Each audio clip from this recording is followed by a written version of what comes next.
Em uma jornada impetuosa, Saulo brandia sua missão de eliminar os discípulos do Senhor, consumido pela ânsia de aniquilá-los. Sua determinação o levou a buscar a autorização do sumo sacerdote para prender aqueles que seguiam o caminho. Com zelo, ele partiu rumo a Damasco, as sombras da noite envolvendo seu caminho, até que um acontecimento extraordinário o surpreendeu. Um raio de luz fulgurante irrompeu em seu caminho. "Saulo, Saulo, por que me persegues?" ecoou uma voz que o transcendia. Atordoado, Saulo indagou a identidade do interlocutor e a resposta ecoou como trovão em sua alma. "Eu sou Jesus, aquele a quem você persegue. Levante-se e entre na cidade onde lhe serão dadas as instruções." Os companheiros de Saulo, perplexos, ouviam o som, mas não viam ninguém. Quando finalmente se ergueu, a escuridão envolveu seus olhos, deixando-o cego. Por 3 dias, ele permaneceu assim, sem provar alimento ou bebida. Entretanto, enquanto Saulo estava imerso na escuridão física, uma revelação divina começava a clarear em outro lugar. Em Damasco, vivia Ananias, um discípulo do Senhor que recebeu uma visão celestial. Ananias chamou-lhe o Senhor. "Sim, Senhor", respondeu prontamente. "Vá à casa de Judas e busque por um homem chamado Saulo de Tarso. Ele está orando e teve uma visão onde viu você entrando e impondo-lhe as mãos para que ele possa enxergar novamente." Ananias hesitou, atemorizado pelas notícias que circulavam sobre Saulo e seus feitos terríveis. No entanto, o Senhor o assegurou. "Não discuta. Eu o escolhi para uma missão especial entre judeus, gentios e reis. Prepare-se para mostrar-lhe o que significa sofrer em meu nome." Obediente, Ananias seguiu até a casa de Saulo. "Meu irmão Saulo", iniciou Ananias, "o Senhor me enviou, o mesmo Jesus que apareceu a você. Ele quer que você recupere a visão e seja cheio do Espírito Santo." Mal as palavras deixaram os lábios de Ananias, escamas caíram dos olhos de Saulo, e sua visão foi restaurada, revelando-lhe uma nova perspectiva espiritual. Após seu encontro sobrenatural, Saulo se ergueu, mergulhou nas águas do batismo e compartilhou de uma refeição fraterna. Seus dias em Damasco foram marcados pela imersão na comunidade dos discípulos, mas logo ele sentiu o chamado à ação. Sem perder tempo, ele se dedicou à pregação nas sinagogas, proclamando a divindade de Jesus Cristo, o Filho de Deus. No entanto, a recepção não foi calorosa. O povo de Damasco estava cético, lembrando-se do passado de Saulo como perseguidor dos cristãos em Jerusalém. Surgiram suspeitas e murmúrios. "Não é este o homem que veio para nos prender e levar a Jerusalém para ser julgado pelos sacerdotes?" Mas Saulo não se abateu diante das desconfianças. Seu zelo e fervor impressionavam, desafiando as dúvidas e refutando as acusações. À medida que seu ministério se fortalecia, alguns judeus tramaram contra ele, mas Saulo escapou de suas mãos.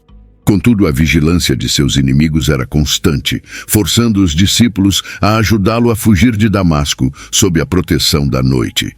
Em Jerusalém, a desconfiança persistia entre os discípulos, até que Barnabé interveio corajosamente, testemunhando sobre a transformação que Saulo experimentara e seu fervoroso testemunho em nome de Jesus. Aceito pelos apóstolos, Saulo pôde pregar livremente em Jerusalém, mas logo enfrentou novos desafios.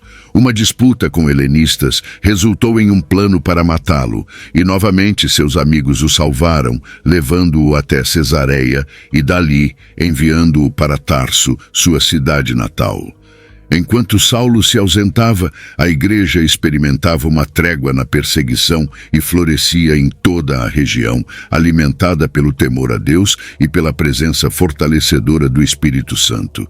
Na cidade de Antioquia, uma comunidade abençoada reunia uma diversidade de líderes espirituais, incluindo Barnabé, Simão, Lúcio, Manaim e Saulo. Num momento de intensa adoração, oração e jejum, o Espírito Santo ordenou que Barnabé e Saulo fossem enviados para uma nova obra. Obedientes, eles partiram, ungidos pelas mãos dos irmãos e guiados pelo Espírito. Em sua primeira parada em Salamina, em Chipre, Barnabé e Saulo não perderam tempo em proclamar a palavra de Deus nas sinagogas, iniciando assim sua jornada missionária. Continuando sua jornada, Barnabé e Saulo foram acompanhados por João, um fiel companheiro em sua missão. Em sua peregrinação pela ilha, encontraram um mago judeu chamado Bar-Jesus, que havia conquistado a confiança do governador Sérgio Paulo, um homem perspicaz que não se deixava enganar facilmente. O governador, ávido por ouvir a palavra de Deus, convidou Barnabé e Saulo para um encontro. Contudo, o mago, arrogante e auto-intitulado sábio, tentou obstruir a conversão do governador. Diante disso, Saulo, cheio do Espírito Santo, encarou-o sem hesitação, lançando-lhe uma poderosa repreensão. Você é um impostor, um verdadeiro servo do maligno. Seu tempo de engano acabou. Ficará cego e na escuridão até que Deus decida de outra forma. Instantaneamente, a escuridão envolveu os olhos do mago, que cambaleou, implorando por ajuda para encontrar seu caminho. Diante desse milagre, o governador foi profundamente tocado e entregou-se ao Senhor. Após esse episódio, Barnabé, Saulo e seus companheiros partiram para terras na Panfilha, enquanto João optou por retornar a Jerusalém. O grupo restante seguiu até Antioquia, onde no sábado foram à sinagoga. Após a leitura das Escrituras, o líder convidou Barnabé e Saulo a compartilharem uma palavra de encorajamento. Saulo ergueu-se diante da congregação, respirou fundo e começou a relatar a história do povo de Deus. Ele destacou como Deus havia libertado os antepassados do jugo egípcio, conduzindo-os através do deserto e garantindo-lhes a posse da terra prometida, apesar dos obstáculos que encontraram ao longo do caminho.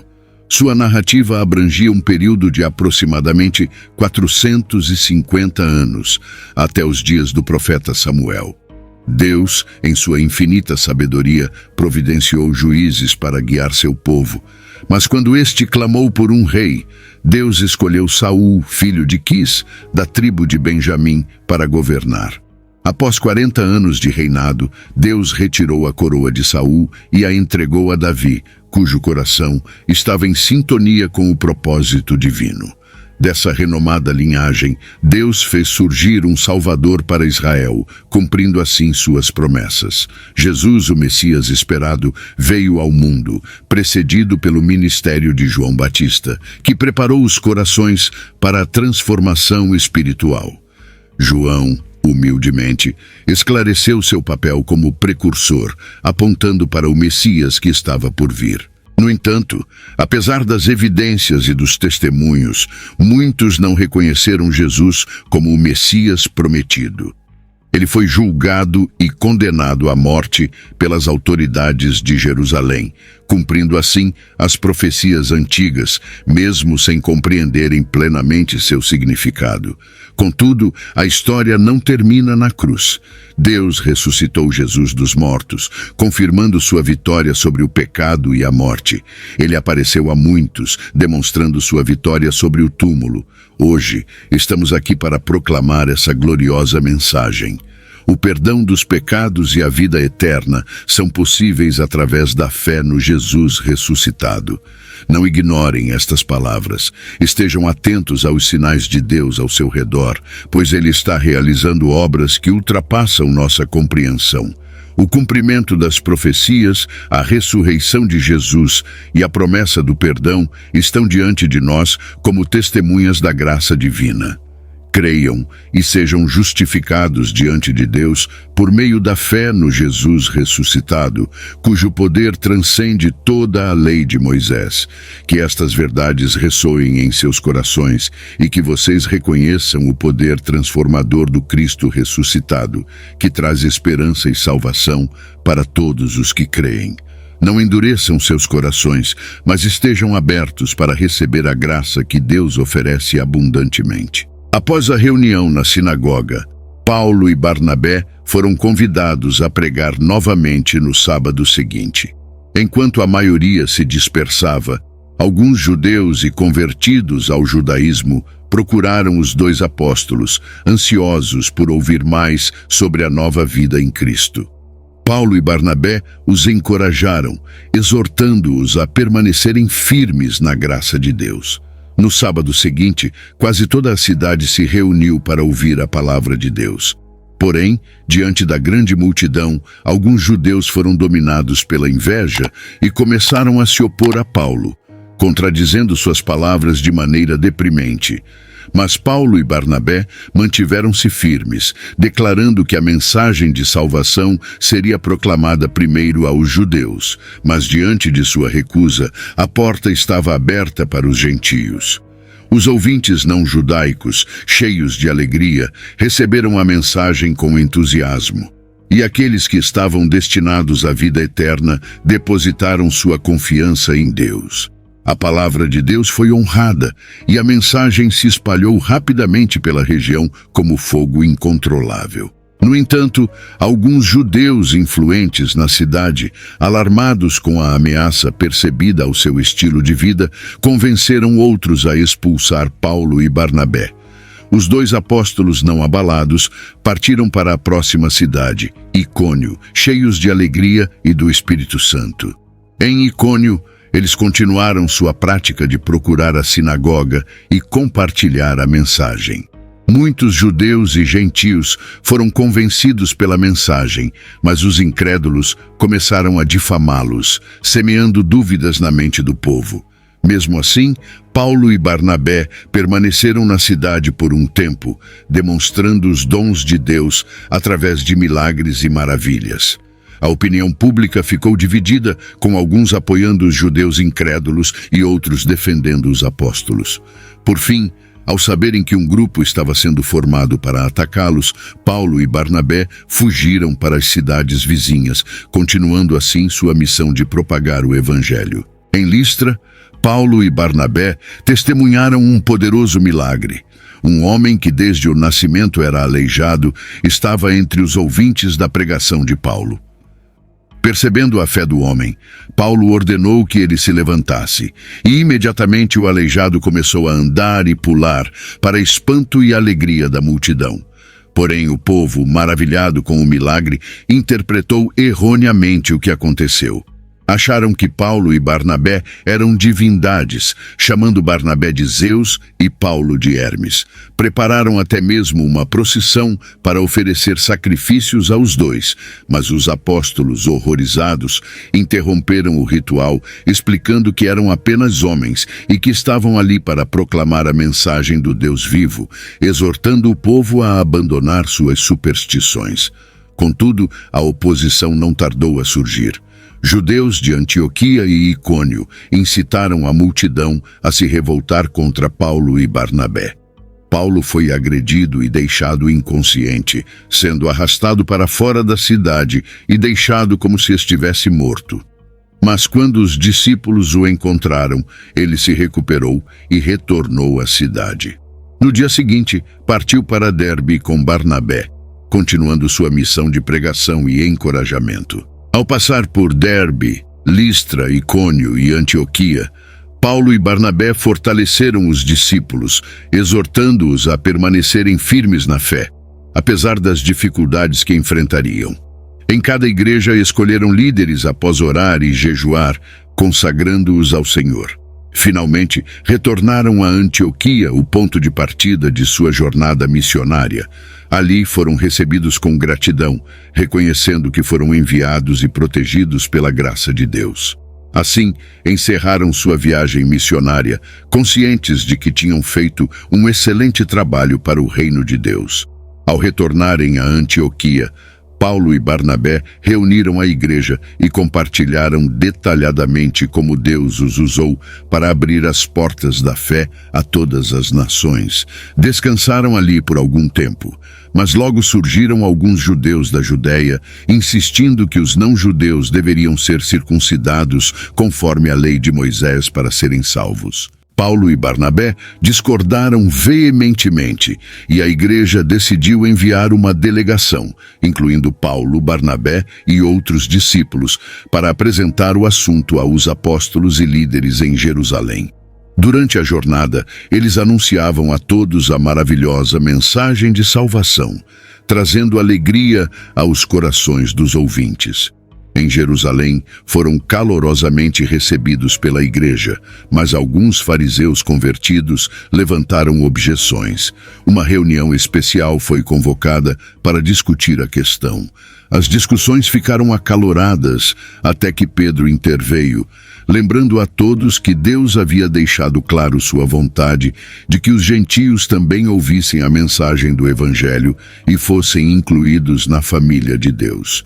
Pedro testemunhou como Deus derramou o Espírito Santo sobre os gentios, da mesma forma que sobre os judeus, purificando seus corações pela fé.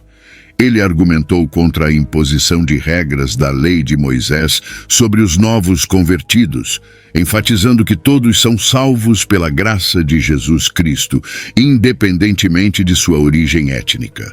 Diante dessas palavras, houve um silêncio profundo na assembleia. Barnabé e Paulo então compartilharam os milagres e maravilhas que Deus realizou entre as nações por meio de seu ministério, e o silêncio persistiu, evidenciando a aceitação e a reflexão sobre a mensagem proclamada. Foi então que Tiago quebrou o silêncio, lembrando a todos que desde o princípio Deus havia deixado claro que os não-judeus seriam incluídos em seu plano de redenção, conforme profetizado pelos profetas.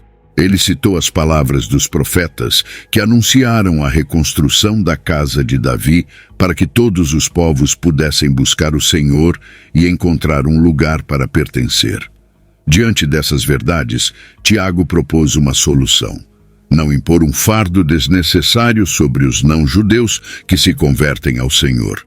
Em vez disso, sugeriu escrever uma carta com instruções claras, exortando-os a evitar a idolatria, a manter a pureza moral no sexo e no casamento e a não ofender os judeus cristãos com questões alimentares. Todos os presentes concordaram com essa decisão, e os apóstolos escolheram Judas e Silas, homens respeitados na igreja, para acompanharem Paulo e Barnabé e entregarem a carta às igrejas em Antioquia, Síria e Cilícia.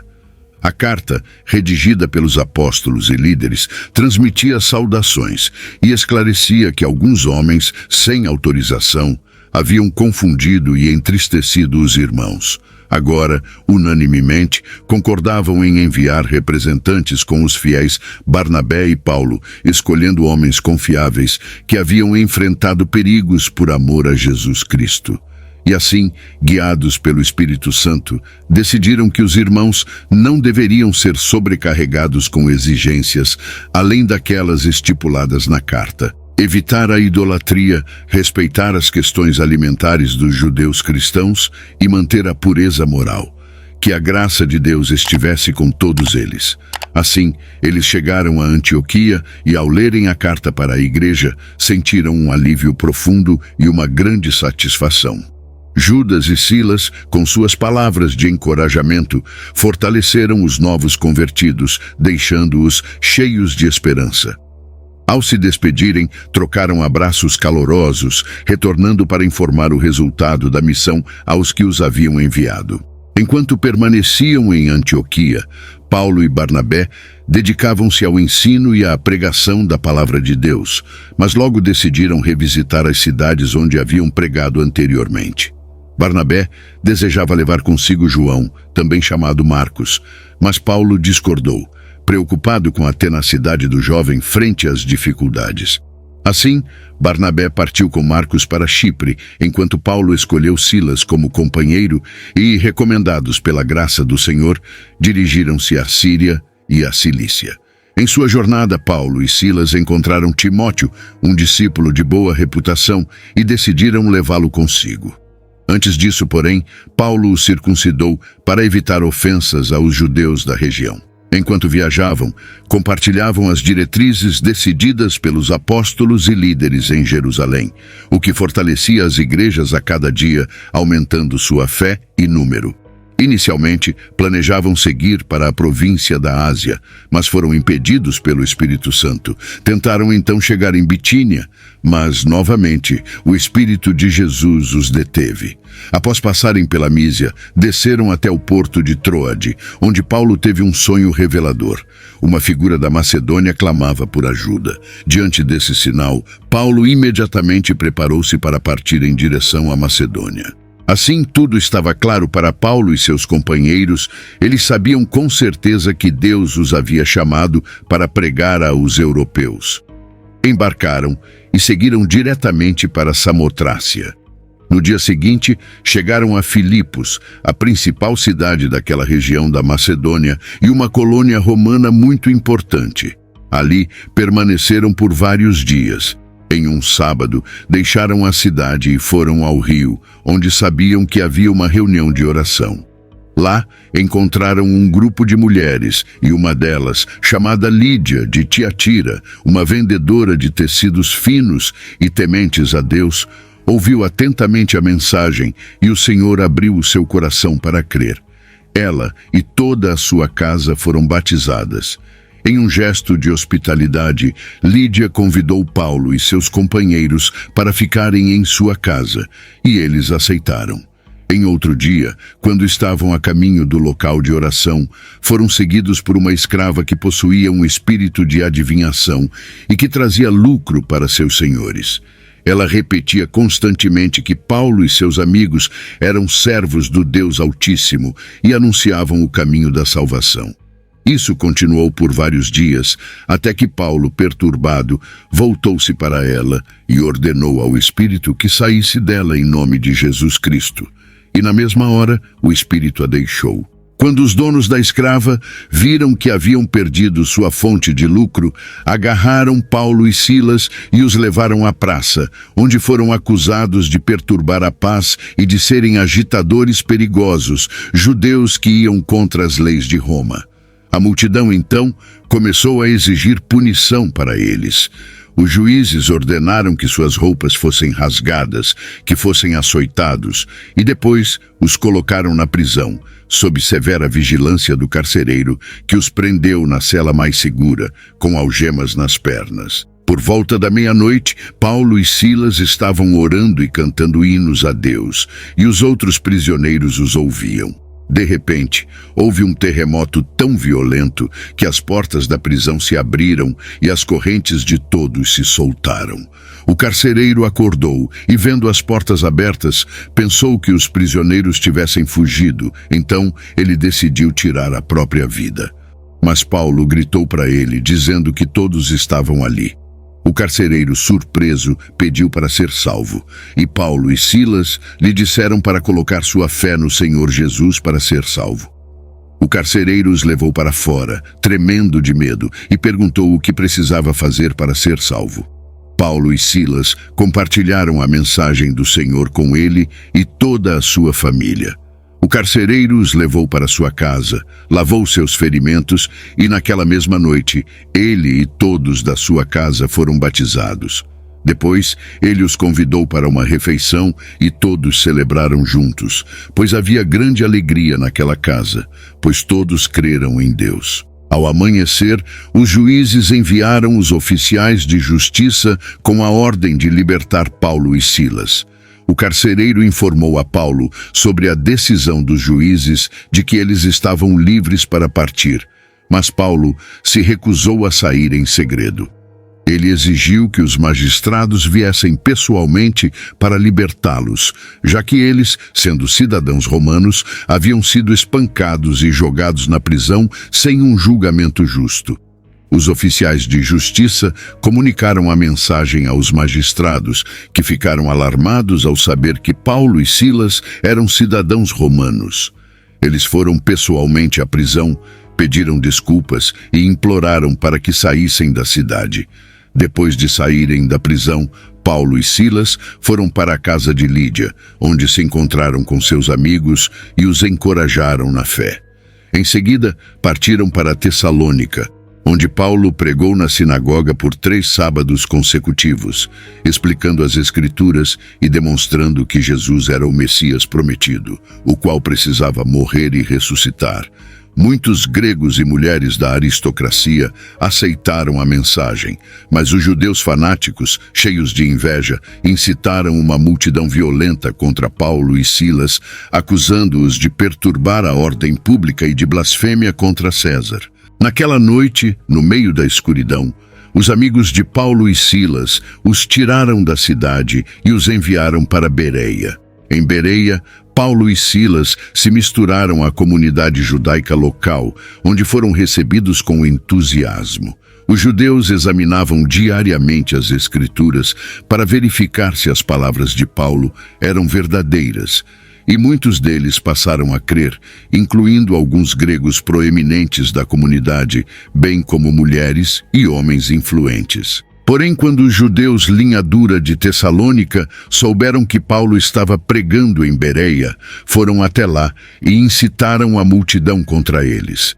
Para evitar conflitos, Paulo tomou um navio e escapou pelo mar, deixando Silas e Timóteo em Bereia. Os homens que ajudaram Paulo a fugir levaram-no até Atenas, onde o deixaram. Paulo enviou uma mensagem a Silas e Timóteo para que viessem assim que pudessem. Enquanto aguardava por Silas e Timóteo em Atenas, Paulo ficava cada vez mais irritado com todos os ídolos presentes na cidade, pois esta estava repleta deles. Ele debatia na sinagoga com os judeus e com outros que pensavam de modo semelhante todos os dias.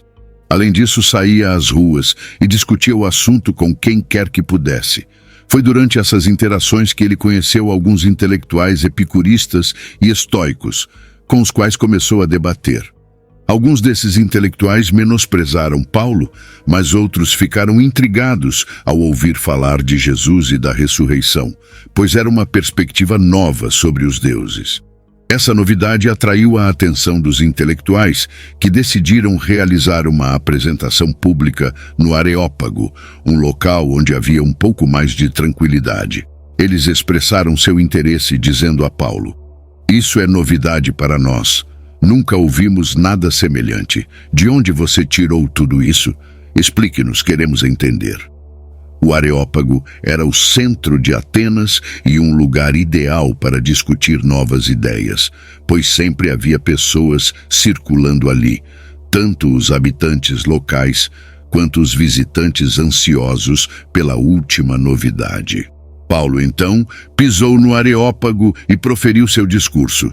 "É claro que vocês, atenienses, levam sua religião muito a sério.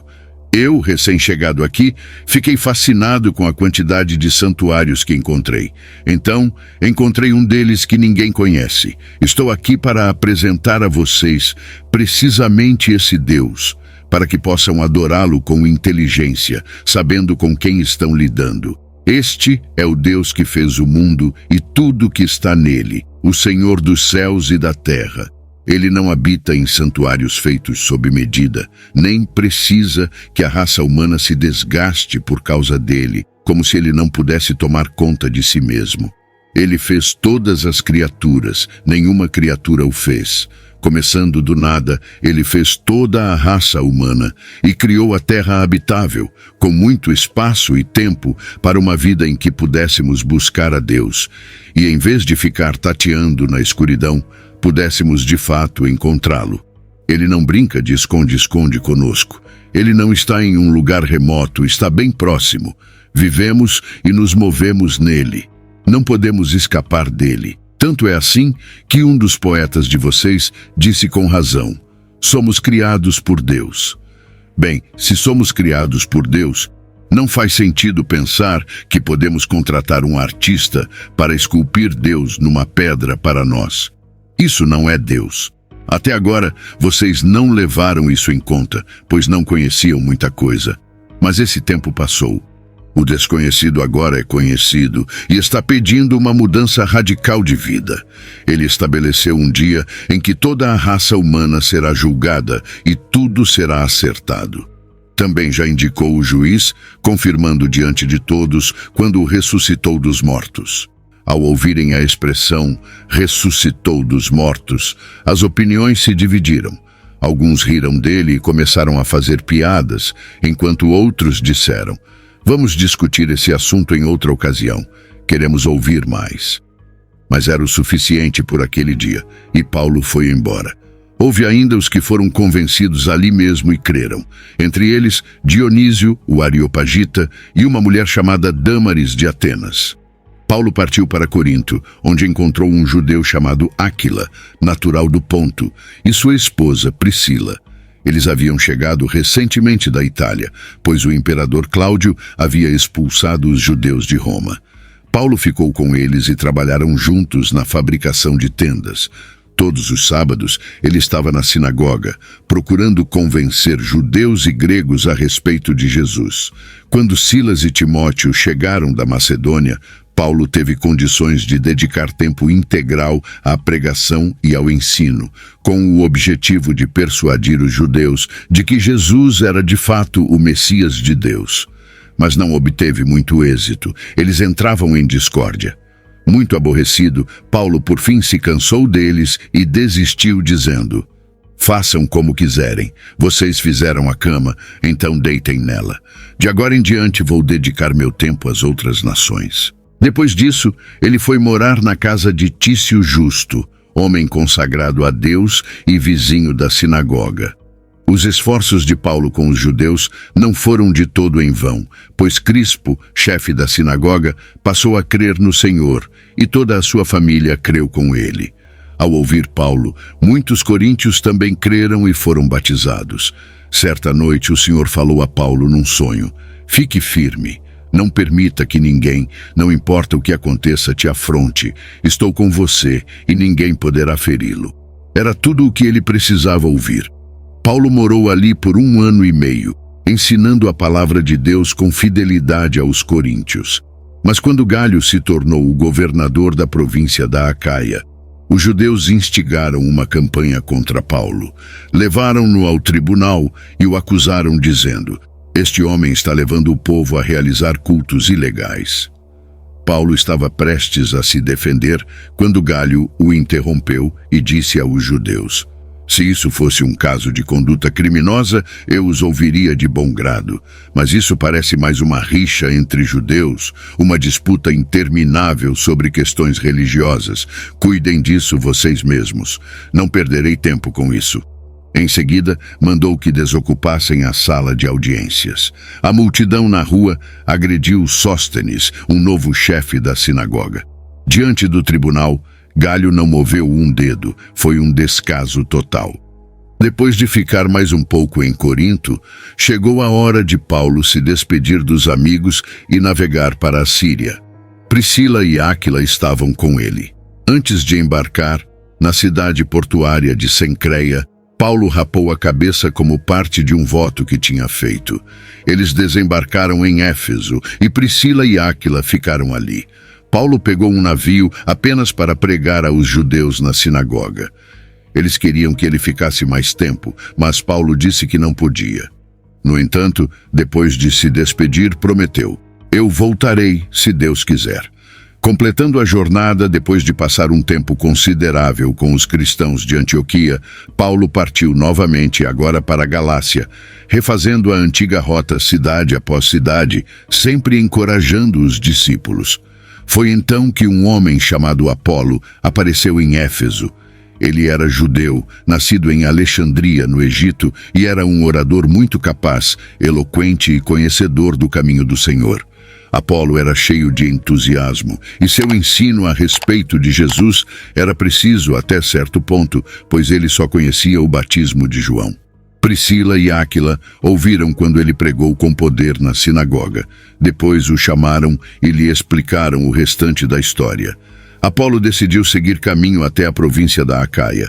Os amigos de Éfeso deram sua bênção e escreveram uma carta de recomendação na qual pediam que ele fosse recebido de braços abertos. A boa recepção foi recompensada.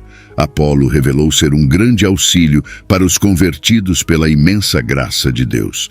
Ele era muito bom no debate público com os judeus, pois apresentava provas convincentes pelas Escrituras de que Jesus era de fato o Messias de Deus. Enquanto Apolo estava em Corinto, Paulo seguiu o caminho pelas montanhas e chegou a Éfeso, onde encontrou alguns discípulos. "Vocês receberam o Espírito Santo quando creram?" perguntou Paulo. "Vocês o acolheram no coração? Ele está mesmo em vocês?" "Nunca nem ouvimos falar de Espírito Santo", responderam. "Deus dentro de nós? Como foi então que vocês foram batizados?" perguntou Paulo. "No batismo de João", responderam. Paulo disse: "Isso explica tudo. João pregou um batismo de mudança radical de vida, para que o povo pudesse estar pronto para receber aquele que viria depois dele, Jesus.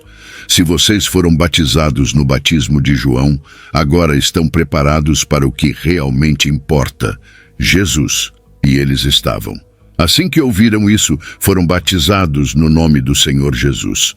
Paulo impôs as mãos sobre a cabeça deles e o Espírito Santo veio sobre eles. Então, louvavam a Deus em línguas e falavam a respeito dos atos de Deus. Havia cerca de 12 pessoas ali naquele dia.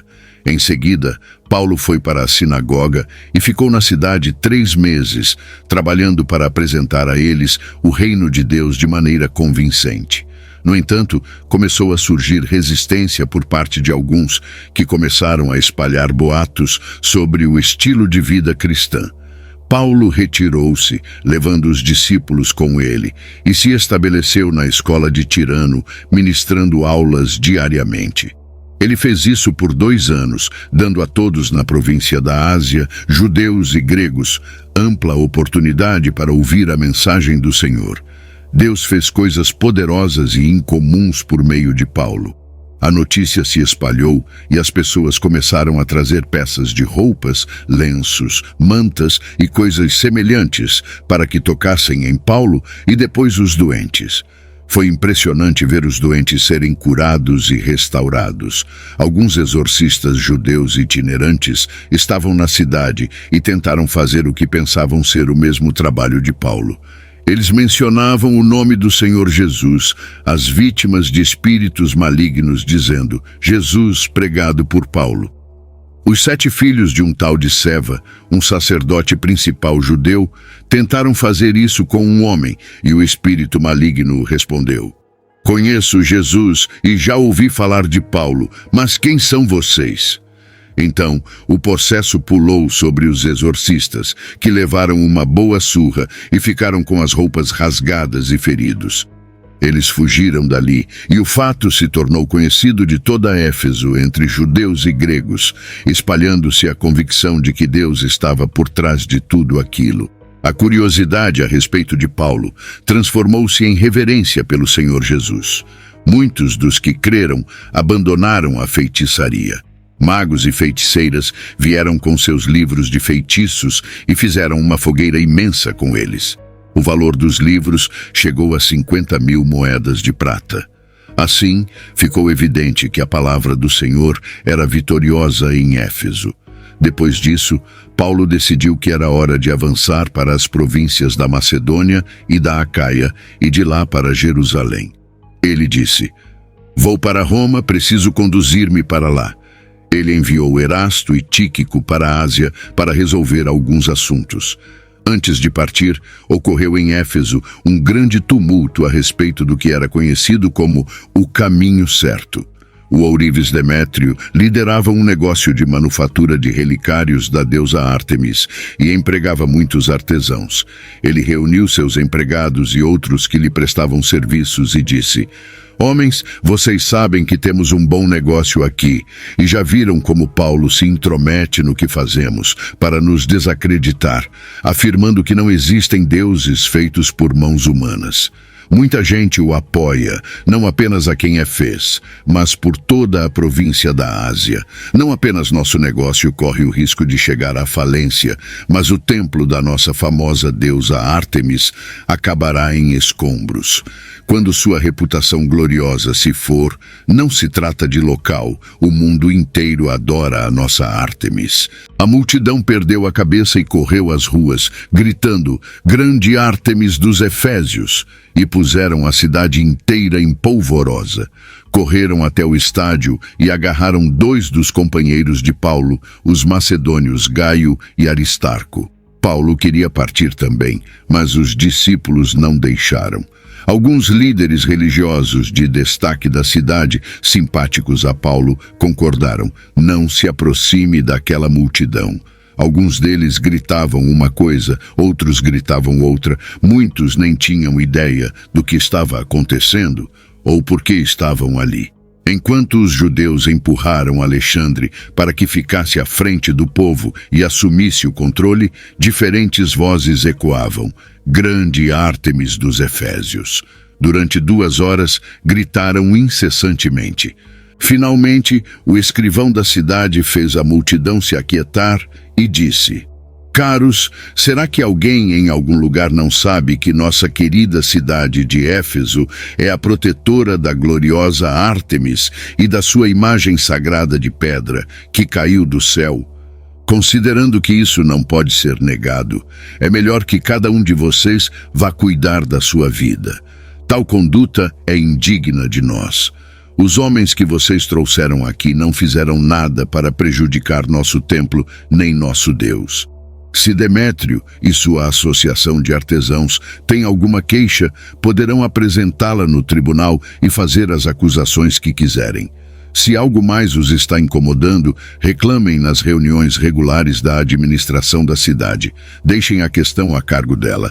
Não há desculpa para o que aconteceu hoje, pois pusemos a cidade em risco.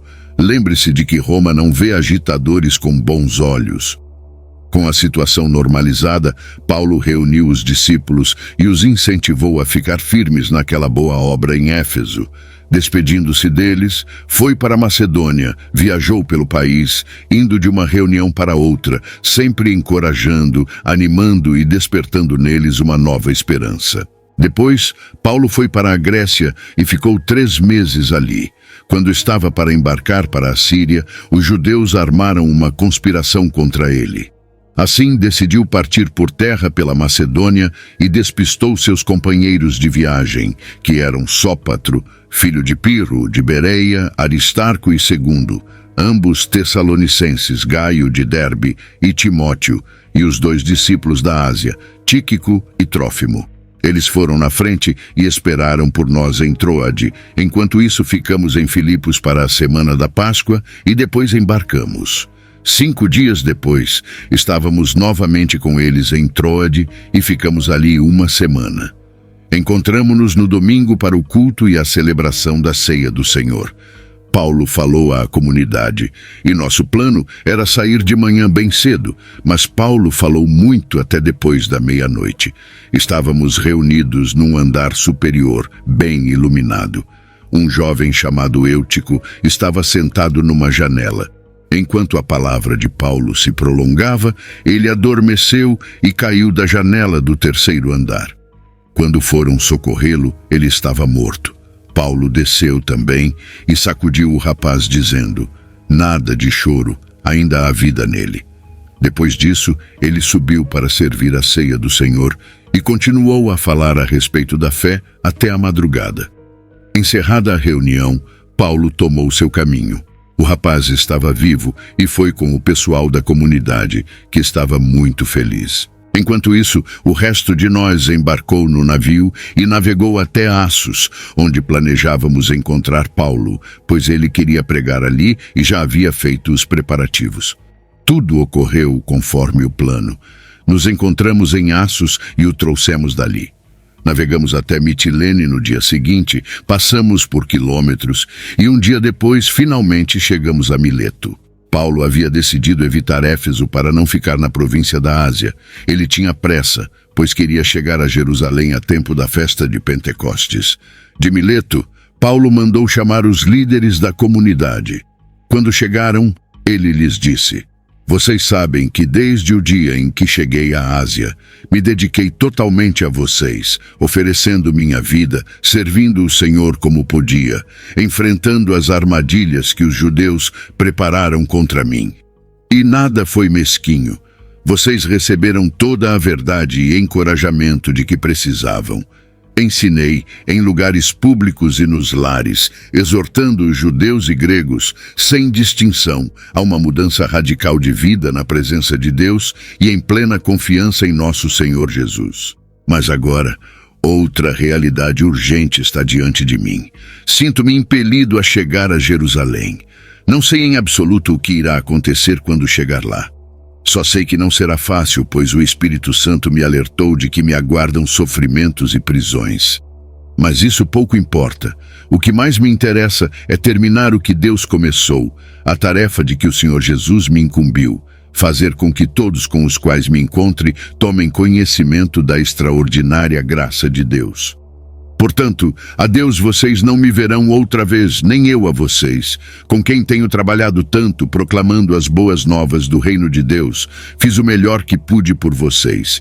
Dei tudo de mim e não escondi nada da vontade de Deus para vocês. Agora é com vocês. Fiquem firmes por vocês mesmos e pela comunidade. O Espírito Santo os responsabiliza agora por essas ovelhas, que são o povo de Deus. Vocês têm o dever de guardá-las e protegê-las. O próprio Deus considerou que valia a pena morrer por elas. Sei que assim que partir, lobos ferozes aparecerão para atacar o rebanho, homens de suas fileiras que torcerão as palavras para seduzir os discípulos a seguir, em vez de seguir Jesus. Por isso, fiquem atentos. Lembrem-se destes 3 anos, nos quais eu por vocês, sem desistir, derramando o meu coração por todos vocês. Agora me entrego a Deus, ao nosso Deus maravilhoso, cuja palavra poderá moldar vocês para que sejam o que Ele quer e conceder a vocês tudo de que precisam nesta comunidade de santos amigos. Vocês bem sabem que nunca fiz questão de riqueza ou de vestir do bom e do melhor. Com estas mãos limpas, cuidei das necessidades básicas minhas e dos que trabalharam comigo. Em tudo que fiz, demonstrei a vocês que é preciso trabalhar a favor dos fracos, não explorá-los. Vocês não estarão errando se guardarem a lembrança daquilo que o Senhor disse. Vocês são mais felizes dando do que recebendo. Depois de falar, Paulo ajoelhou-se e os outros fizeram o mesmo. Todos oraram, e foi um rio de lágrimas. Muitos abraçaram Paulo, não querendo se separar, sabendo que não o veriam novamente, como ele mesmo havia declarado. Com muita dor no coração, eles o acompanharam até o navio. Assim, depois de uma despedida emocionada, seguiram caminho, rumando para Cós. No dia seguinte, alcançaram Rhodes e, posteriormente, Pátara. Ali encontraram um navio que ia para a Fenícia, embarcaram e começaram a navegar. Sempre mantiveram a terra à esquerda, mas logo não pôde mais ser vista. Mantiveram o curso para a Síria e finalmente atracaram no porto de Tiro. Enquanto a carga era desembarcada, procuraram os discípulos que viviam na cidade e ficaram com eles por 7 dias. A mensagem deles para Paulo, baseada numa percepção concedida pelo Espírito, foi: não vá a Jerusalém. Quando o tempo deles juntos acabou, todos os discípulos, homens, mulheres e crianças, acompanharam Paulo até as docas. Foi uma grande festa de despedida. Ajoelharam-se na praia e oraram. Depois de outra rodada de despedidas, subiram a bordo, enquanto os discípulos voltavam para casa. Uma rápida jornada de Tiro completou a viagem. Saudaram seus amigos cristãos ali e ficaram com eles por um dia. Na manhã seguinte, foram para Cesareia e ficaram com Felipe, o evangelista, por 7 dias. Felipe tinha 4 filhas que eram virgens e profetizavam. A visita durou vários dias e um profeta da Judeia, chamado Ágabo, veio vê-los. Ágabo se encaminhou diretamente para Paulo, pegou o cinto dele e, num gesto dramático, disse: Isto é o que o Espírito Santo diz. Os judeus de Jerusalém irão prender o homem aqui neste cinto, assim será maltratado pelos gentios. Quando ouviram isso, todos imploraram a Paulo que desistisse da viagem a Jerusalém, mas ele foi irredutível. Ele explicou que não se tratava apenas do que aconteceria com ele em Jerusalém, se seria preso ou morto, mas do que o Senhor Jesus faria através de sua obediência. Percebendo que era inútil insistir, desistiram e disseram: "Seja feita a tua vontade, Senhor." Isso aconteceu pouco antes de partirem para Jerusalém. Alguns dos discípulos de Cesareia foram com eles e os levaram à casa de Mnasson, onde foram calorosamente recebidos como hóspedes. Mnasson, natural de Chipre, era um dos discípulos mais antigos. Em Jerusalém, seus amigos os receberam de braços abertos, com muita alegria. Logo na manhã seguinte foram levar Paulo para se vestir. Todos os líderes da igreja estavam lá. Depois das saudações e de conversarem um pouco, Paulo contou em detalhes o que Deus havia feito entre os não-judeus pelo seu ministério. Eles ouviram com prazer e deram glória a Deus. Eles também tinham uma história para contar. Vejam o que está acontecendo aqui. Milhares de judeus, todos eles zelosos da lei de Moisés, têm crido em Jesus. No entanto, surge um problema. Eles ouviram falar de você e estão preocupados de que esteja ensinando aos judeus que vivem entre os gentios a se afastarem de Moisés, dizendo que não precisam circuncidar seus filhos nem observar nossas tradições. Isso não é verdade. Estamos preocupados com o que acontecerá quando eles descobrirem que você está na cidade.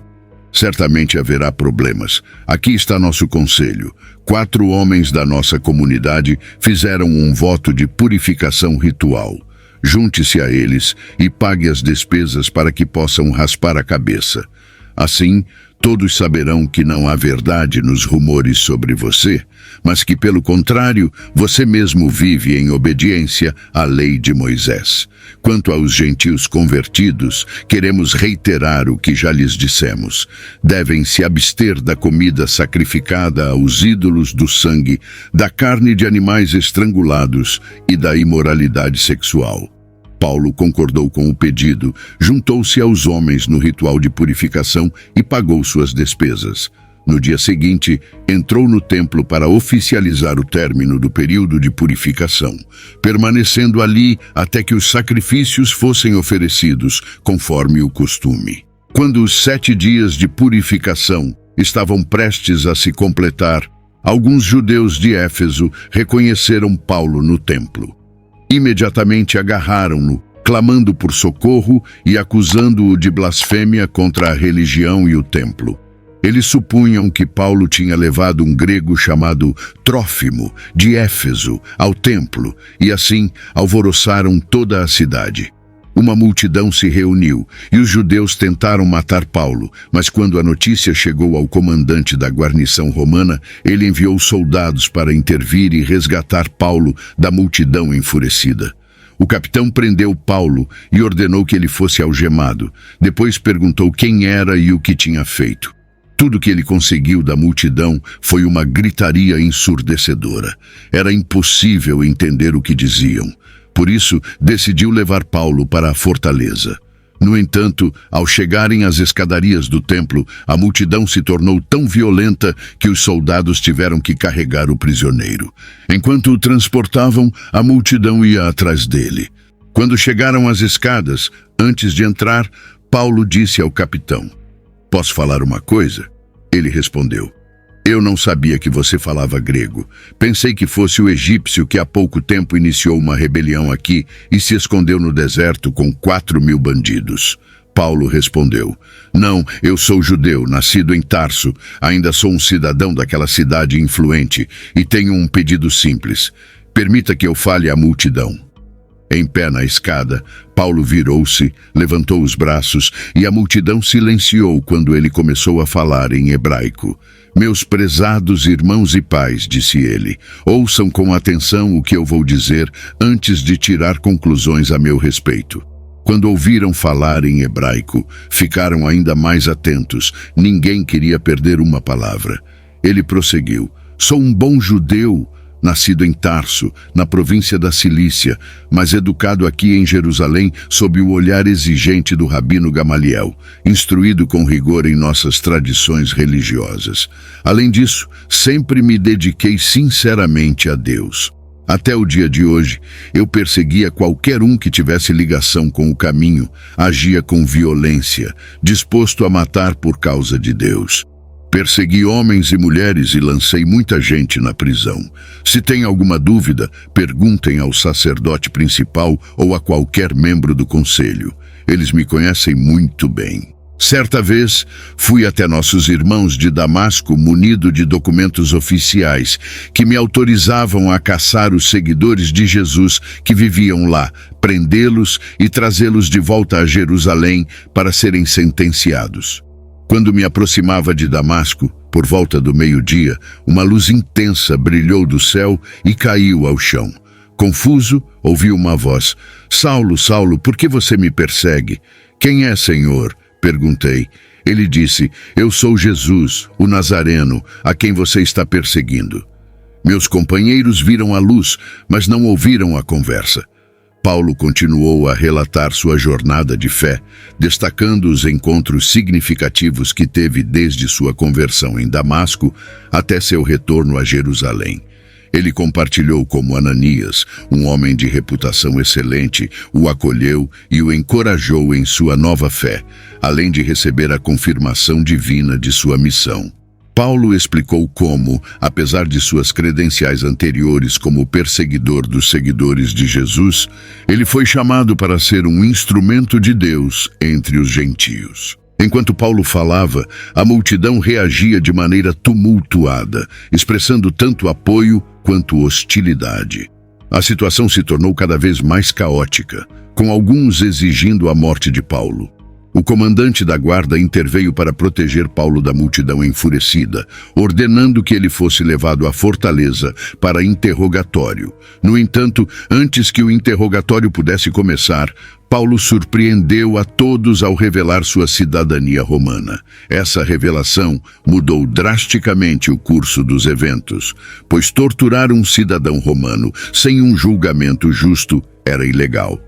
O comandante ficou alarmado com sua própria ação e decidiu investigar mais a fundo a situação. No dia seguinte, o comandante convocou uma reunião com os principais sacerdotes e o conselho para entender melhor as acusações dos judeus contra Paulo e determinar o curso adequado de ação. A situação estava longe de ser resolvida e a incerteza pairava sobre o destino de Paulo. Paulo, diante do conselho, manteve sua posição com firmeza, afirmando que sempre viveu com uma consciência limpa diante de Deus. Essa declaração irritou o sumo sacerdote, que reagiu rapidamente, ordenando que Paulo fosse punido por suas palavras. No entanto, Paulo se defendeu, argumentando que não sabia que estava falando com o sumo sacerdote, mas reconhecendo que a lei proibia falar mal dos governantes.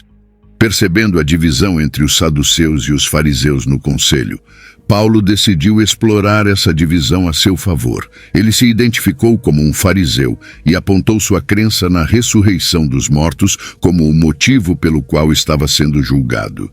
Isso causou uma divisão imediata entre os membros do conselho, com os fariseus defendendo Paulo e os saduceus se oporem a ele. A discussão ficou cada vez mais acalorada, com os fariseus e os saduceus se enfrentando com argumentos exaltados. A situação se tornou tão caótica que o comandante da guarda temeu pela segurança de Paulo e ordenou que ele fosse retirado dali e levado de volta à fortaleza para ser interrogado em segurança. A divisão entre os líderes religiosos mostrou como Paulo habilmente usou as diferenças entre eles para sua própria proteção.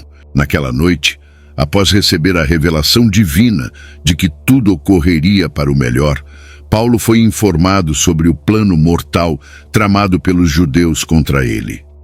Cerca de 40 homens haviam feito um juramento solene de não comer nem beber até que Paulo estivesse morto.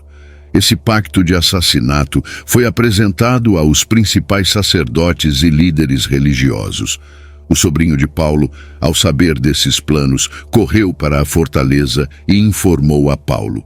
O comandante da guarda, ao ouvir o relato, imediatamente tomou medidas para proteger a vida de Paulo. Ele instruiu seus subordinados a mobilizarem uma escolta militar considerável para levar Paulo a Cesareia, onde estaria seguro e onde as acusações contra ele poderiam ser investigadas adequadamente.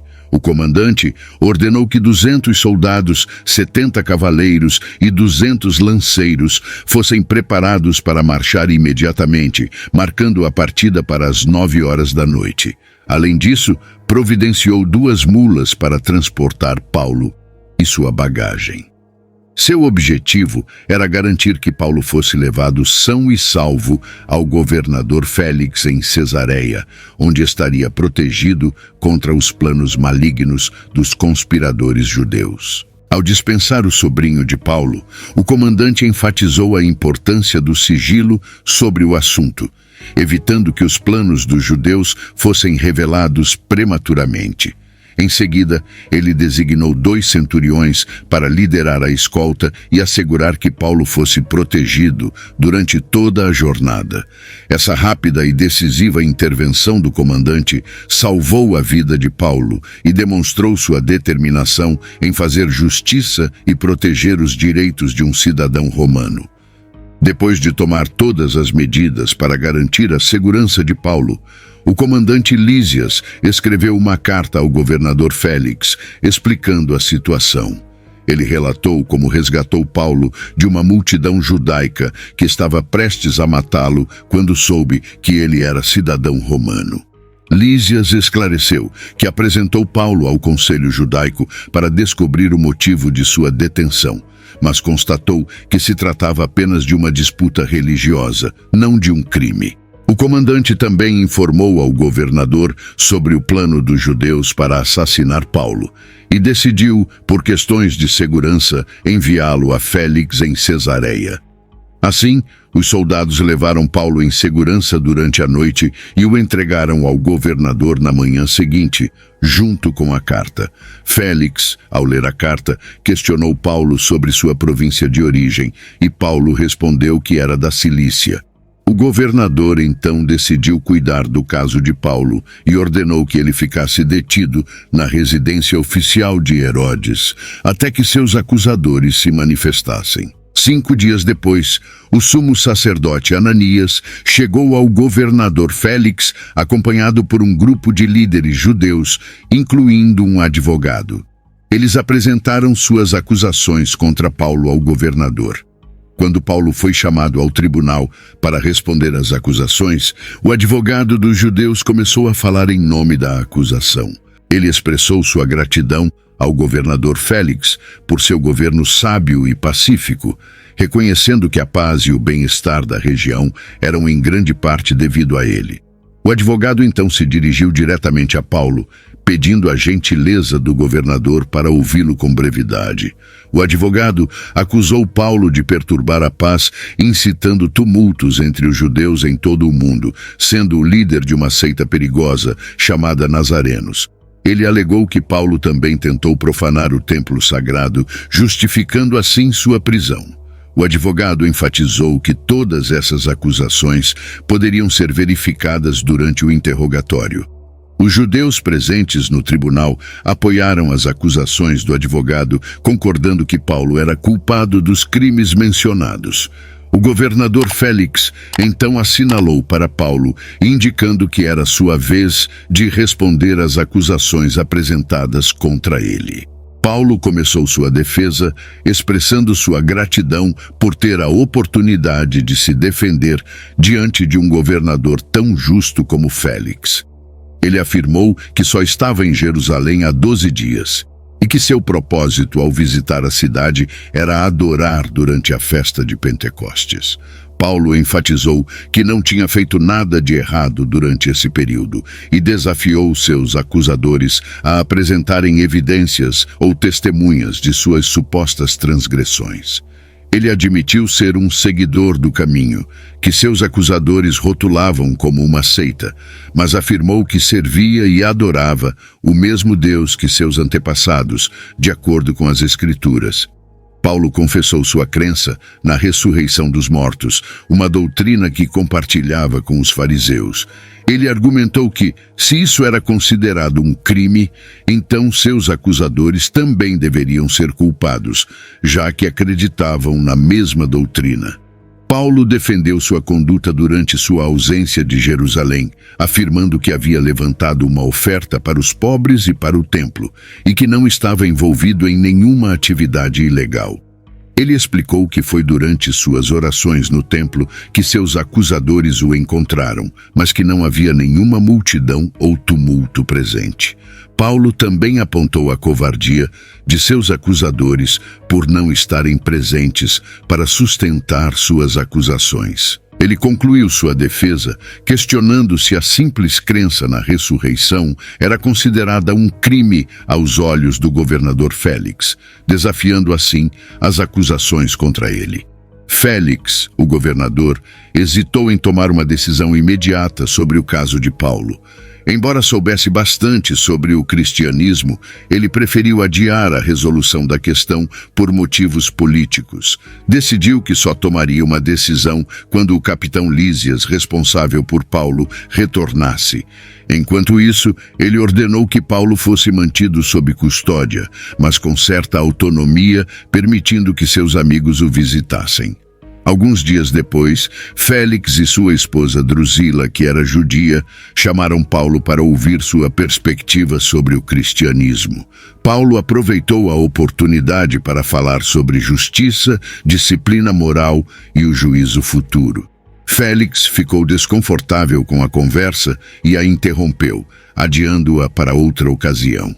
Durante 2 anos, Félix manteve Paulo na prisão, esperando que ele oferecesse um suborno. No entanto, Félix foi substituído por Pórcio Festo, que também tentava agradar os judeus. Festo deixou Paulo na prisão em Cesareia, e os líderes judeus renovaram seus esforços para condená-lo. Quando Festo assumiu o cargo, os líderes judeus pediram que Paulo fosse levado a Jerusalém para responder às acusações, com a intenção de emboscá-lo e matá-lo no caminho. Paulo, no entanto, apelou para ser julgado em Roma, onde estaria sob a jurisdição do imperador. Festo concordou com o pedido de Paulo e decidiu enviá-lo a César. Assim, Festo deu o veredito de que Paulo deveria ser levado a Roma para ser julgado pelo imperador. Poucos dias depois, o rei Agripa e sua esposa Berenice visitaram Cesareia para cumprimentar Festo por sua nova função como governador. Após alguns dias, Festo apresentou o caso de Paulo ao rei Agripa, explicando que tinha um prisioneiro deixado por Félix. Festo informou ao rei Agripa sobre as acusações feitas pelos principais sacerdotes e líderes do povo contra Paulo, ressaltando que as acusações se baseavam principalmente em questões religiosas e na crença de Paulo na ressurreição de Jesus Cristo. Festo explicou que, como era novo na região, ofereceu a Paulo a oportunidade de ser julgado em Jerusalém, mas ele se recusou, optando por uma audiência perante o tribunal em Cesareia. No tribunal, os acusadores não apresentaram provas substanciais contra Paulo, e suas acusações pareciam mais motivadas por questões religiosas do que por crimes reais. Festo decidiu mantê-lo sob custódia até que pudesse enviá-lo a Roma para ser julgado pelo imperador. O rei Agripa expressou interesse em ouvir pessoalmente a história de Paulo, e Festo concordou em trazê-lo para uma audiência no dia seguinte. No dia seguinte, todos os cidadãos de Cesareia, que se consideravam importantes, compareceram ao auditório. Os militares mais graduados estavam presentes, juntamente com o rei Agripa e Berenice, que fizeram uma entrada marcante e ocuparam seus lugares. Festo, então, ordenou que Paulo fosse trazido diante deles. Festo dirigiu-se ao rei Agripa e aos distinguidos convidados, explicando que um grupo de judeus havia exigido em Jerusalém e depois em Cesareia que ele se livrasse de Paulo, pedindo sua execução. No entanto, após analisar o caso, Festo concluiu que Paulo não cometeu nenhum crime digno de morte. Ele decidiu enviar Paulo a Roma para ser julgado pelo imperador César, mas estava enfrentando dificuldades para encontrar uma acusação válida para incluir em sua carta ao imperador. Festo pediu ao rei Agripa e aos presentes que ouvissem Paulo e verificassem se alguma das acusações feitas pelos judeus tinha algum fundamento. Ele expressou sua preocupação com a ideia de enviar um prisioneiro tão longe para ser julgado sem uma acusação substancial. Em seguida, o rei Agripa deu a palavra a Paulo, permitindo que ele fizesse sua defesa diante de todos. Paulo tomou seu lugar e começou a falar. Não posso pensar em ninguém melhor diante de quem eu desejasse responder a todas essas acusações dos judeus, senão o Senhor, que conhece tão bem os costumes judaicos e as discussões internas. Desde a minha juventude, tenho vivido entre meu povo em Jerusalém. Praticamente todos os judeus na cidade que me viram crescer podem confirmar que vivi como fariseu zeloso, comprometido de coração e alma com o que Deus prometeu aos meus antepassados. A mesma esperança que as 12 tribos têm aguardado noite e dia todos esses séculos. A que tenham me apegado essa esperança testada e aprovada, fui acusado pelos judeus. Eles deveriam estar sendo julgados, não eu. Pela minha vida não consigo entender por que seria crime acreditar que Deus ressuscita os mortos. Admito que nem sempre tive esta convicção. Por um tempo pensei que era minha obrigação perseguir a esse Jesus de Nazaré com todas as minhas forças, apoiado pela autoridade dos principais sacerdotes. Dei voto de morte contra os cristãos, os lançando na prisão de Jerusalém, e invadi as sinagogas obrigando a blasfemar contra Jesus. Eu era um terror obcecado em destruir esse povo. Depois, comecei a fazer o mesmo nas cidades ao redor de Jerusalém. Um dia, no caminho para Damasco, munido de documentos dos principais sacerdotes que me autorizavam a agir, bem na metade do dia, uma luz mais brilhante que o sol veio do céu sobre mim e sobre meus companheiros. O brilho era inacreditável e todos nós caímos por terra. Então ouvi uma voz em hebraico: Saulo, Saulo, por que você me persegue? Por que insiste em ser contra o aguilhão? Eu disse: Quem é, Senhor? A voz respondeu: Eu sou Jesus, aquele que você persegue. Mas agora levante-se, pois tenho uma missão para você. Eu o escolhi para ser um servo e testemunha do que aconteceu hoje e do que ainda lhe mostrarei. Eu o envio para abrir os olhos dos que não me conhecem, para que vejam a diferença entre a luz e a escuridão e possam escolher a luz, para que vejam a diferença entre Deus e Satanás e possam escolher a Deus. Eu envio para apresentar minha oferta de perdão dos pecados e de um lugar na família da fé. Você irá convidá-los a fazer companhia aos que vivem de verdade, porque creem em mim. O que eu poderia fazer? Eu não poderia simplesmente fugir de uma visão como aquela. Passei a crer, ia ser obediente na hora e comecei a pregar lá mesmo em Damasco uma mudança de vida radical para Deus e tudo o que ela significa na vida diária. Depois fui para Jerusalém e para as outras partes da nossa terra e de lá para o mundo inteiro. É porque falo ao mundo inteiro que os judeus me agarraram no templo naquele dia e tentaram me matar. Eles querem guardar Deus só para eles, mas Deus esteve ao meu lado, como havia prometido. E digo agora o que tenho dito a todos. Tudo o que estou dizendo está de acordo com o que os profetas de Moisés disseram. Primeiro, o Messias deveria morrer. Em seguida, iria ressuscitar. Ele seria o primeiro raio da brilhante luz matinal de Deus sobre as pessoas que estão perto e as que estão longe, tantos que vivem na prática do mal, quantos que têm temor de Deus. Festo não se conteve e interrompeu o discurso com um grito. Paulo, você está louco. Você leu demais, passou muito tempo vagando demais. Volte para o mundo real. Mas Paulo ficou firme. Com todo respeito, Vossa Excelência, não estou louco, tenho plena consciência do que digo.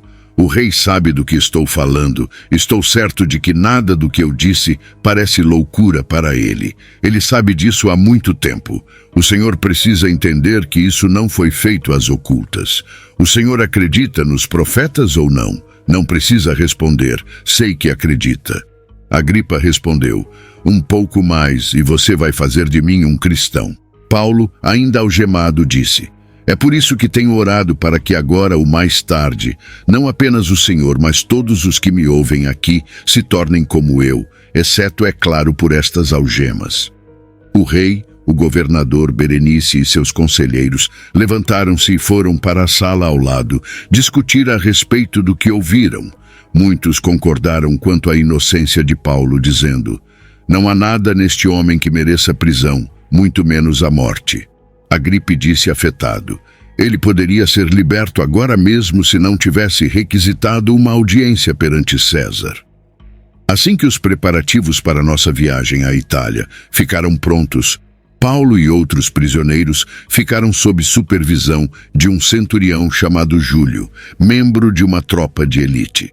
Embarcamos num navio que ia para Éfeso e para os portos do Ocidente.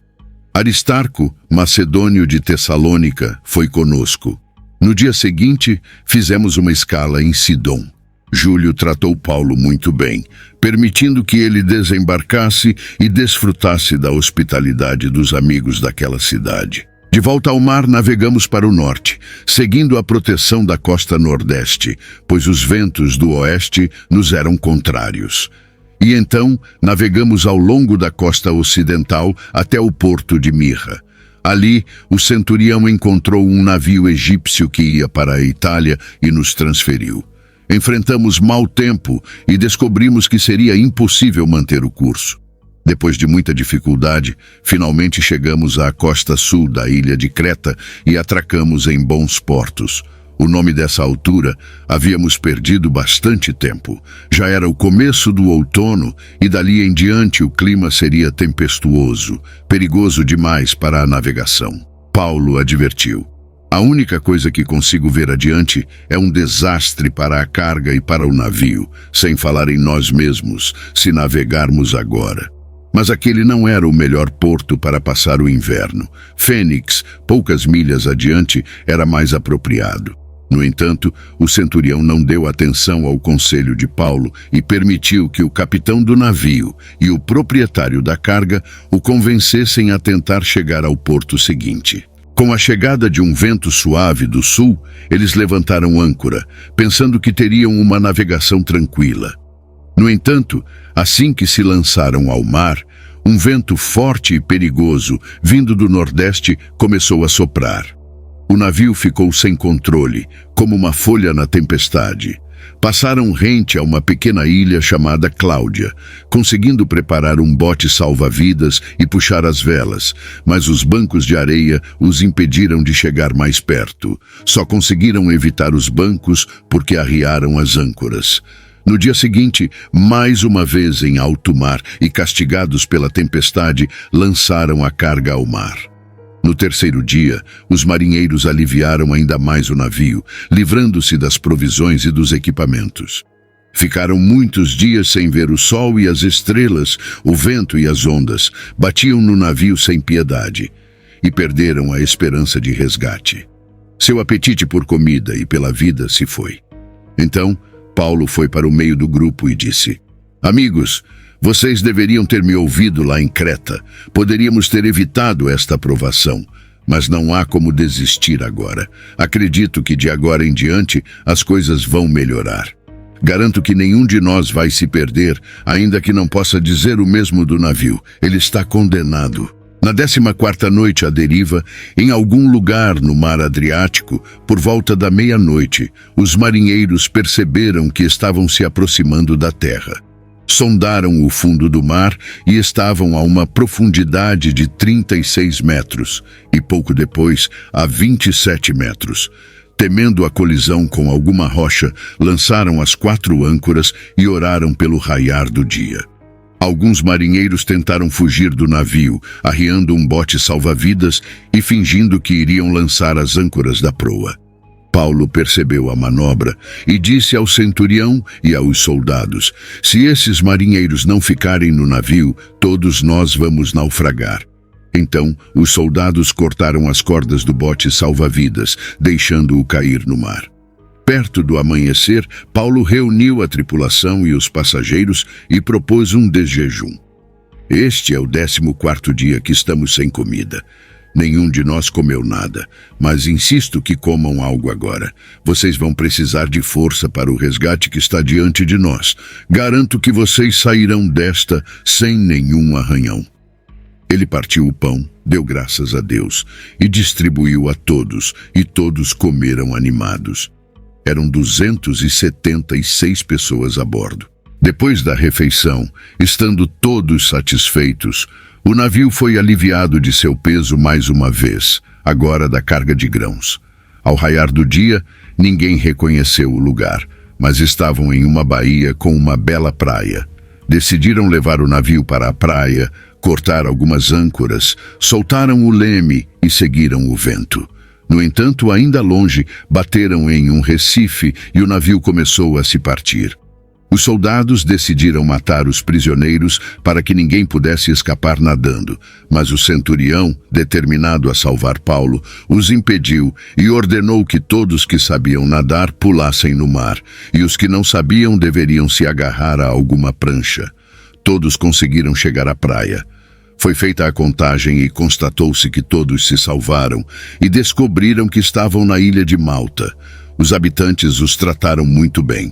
O dia estava chuvoso e frio e estavam molhados até os ossos, mas eles fizeram uma grande fogueira e se reuniram ao redor.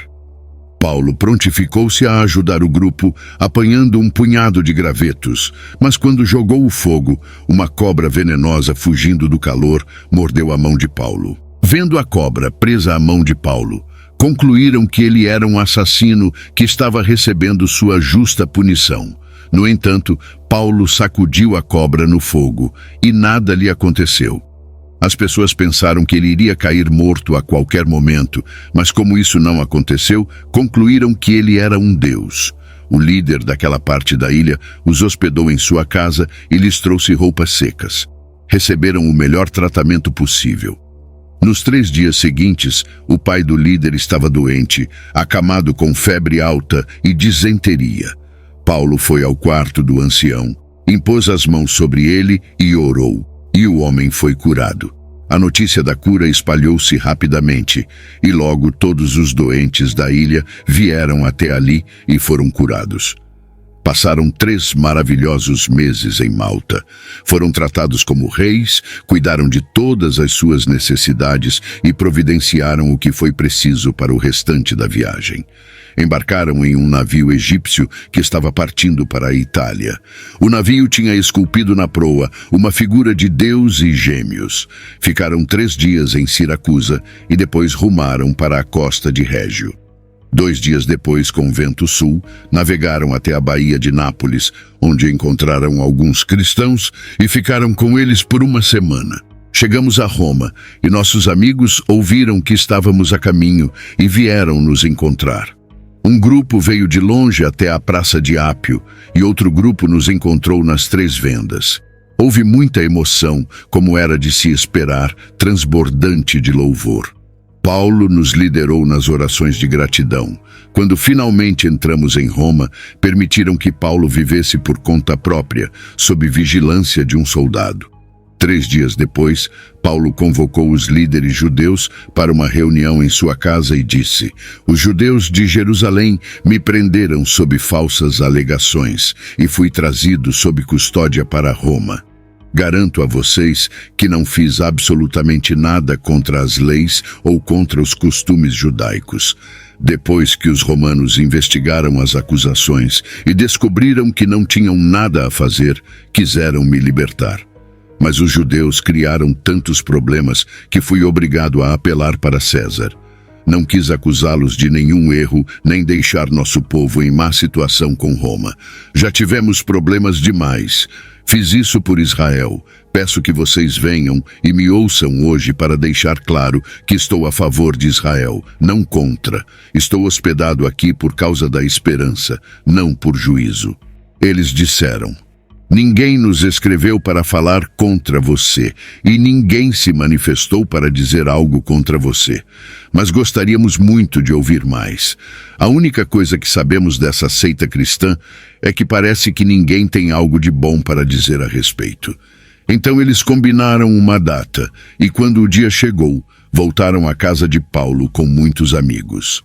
Paulo falou o dia inteiro, da manhã até a noite, explicando tudo o que está envolvido no reino de Deus e tentando convencer todos sobre Jesus, com base no que Moisés e os profetas escreveram a respeito dele. Alguns foram convencidos, mas outros não acreditaram em uma única palavra. Os descrentes começaram a discutir com os outros e estavam querendo confusão. Por isso Paulo interrompeu.